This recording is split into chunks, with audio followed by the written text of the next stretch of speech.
Friends नमस्कार, हरे कृष्णा। मैं Rajesh Verma, chartered accountant. आज एक इम्पॉर्टेंट इन्फॉर्मेशन जिसका आप सभी लोग डिमांड कर रहे थे वो है कि बात हो रही है, हर बार वीडियोज आ रही है, हर बार हर जगह सुनने को मिल रही है कि कौशल विकास के क्षेत्र में एक बहुत बड़ा योजना फिर से वापस से पुनः लॉन्च हो गया, जिसका नाम है DDU-GKY 2.0, यानी अपने नए रूप में सेकेंड वर्जन में आ गया है DDU-GKY, दीनदयाल उपाध्याय ग्रामीण कौशल्य योजना।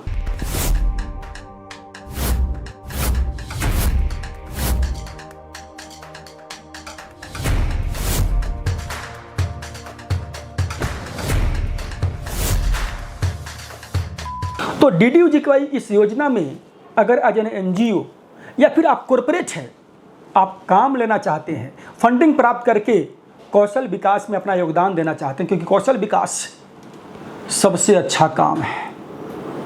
आप किसी को चैरिटी करके, भोजन बांट करके, कपड़ा बांट के, पैसे बांट के किसी का एक दिन का भूख या एक वक्त का रिक्वायरमेंट पूरा कर सकते हैं।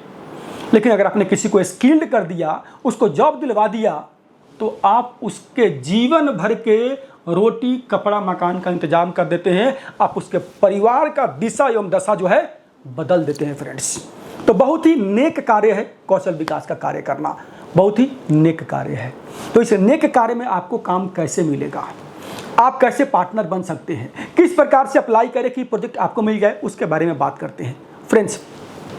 यहाँ पर जो प्रोसेस है, आपको अगर DDU-GKY में काम लेना है तो सबसे पहले चूंकि जानना पड़ेगा जो स्कीम है ग्रामीण विकास मंत्रालय का, मिनिस्ट्री ऑफ रूरल डेवलपमेंट का। तो ग्रामीण विकास मंत्रालय के DDU-GKY में काम करने के लिए इस स्कीम के तहत सबसे पहले आपको बनना पड़ेगा प्रोजेक्ट इंप्लीमेंटिंग एजेंसी, आपको बनना पड़ेगा PIA। Once you are a PIA, once you become a project implementing agency, आपको मिलेगा PRN number, permanent registration number, और उसी नंबर के साथ में आपको ID पासवर्ड अलॉट होगा। तब जाकर के, यानी PIA बनने के बाद ही आपके राज्य में जब इसका UI फ्लोट होगा, UI आएगा, उसमें आप अप्लाई करेंगे, पार्टिसिपेट करेंगे और काम लेकर के आप आगे बढ़ सकते हैं, काम कर सकते हैं। यानी पहला स्टेप क्या है? पहला स्टेप है PRN रजिस्ट्रेशन, यानी आज जब PIA अपने आप को ग्रामीण विकास मंत्रालय के DDU-GKY डिवीजन के साथ में क्या करना, एम्पैनल्ड कर लेना। अगर इसमें कोई भी सपोर्ट चाहिए तो आप स्क्रीन पर दिए गए नंबर पे कनेक्ट कर सकते हैं या हमें मेल कर सकते हैं, हमारे से कनेक्ट कर सकते हैं। हमारी टीम आपको पूरी इसमें सपोर्ट करेगी। सो फ्रेंड्स, PIA के लिए कौन कौन सी डॉक्यूमेंट्स रिक्वायर्ड है, क्या क्या इन्फॉर्मेशन चाहिए? सबसे पहले आपकी जो संस्था है, जो आपकी ऑर्गेनाइजेशन है, वो 3 साल पुरानी होनी चाहिए।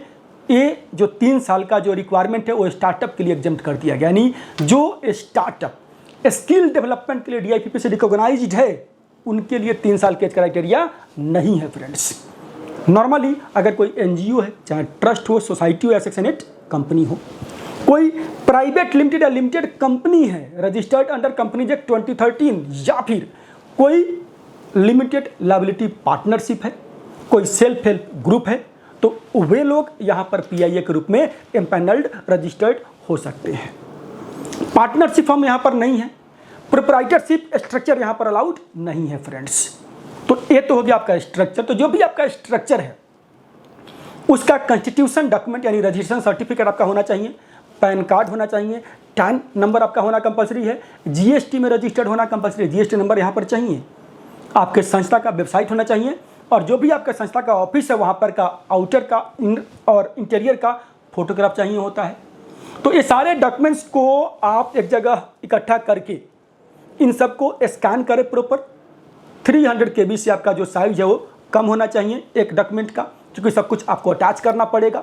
और साथ में जो आपका बेसिक इन्फॉर्मेशन है, संस्था का नाम, address, email ID, website, mobile number, जो ऑथराइज्ड पर्सन है उनके डॉक्यूमेंट्स, उनका पैन, आधार, ड्राइविंग लाइसेंस, वोटर ID जो भी है, इन सारे 3-4 डॉक्यूमेंट्स आपको इकट्ठा करके रखना है। उनका CV, ये सारे इकट्ठा करके जो पोर्टल है इसके लिए, उस पोर्टल पर जाकर के आप अप्लाई कर सकते हैं।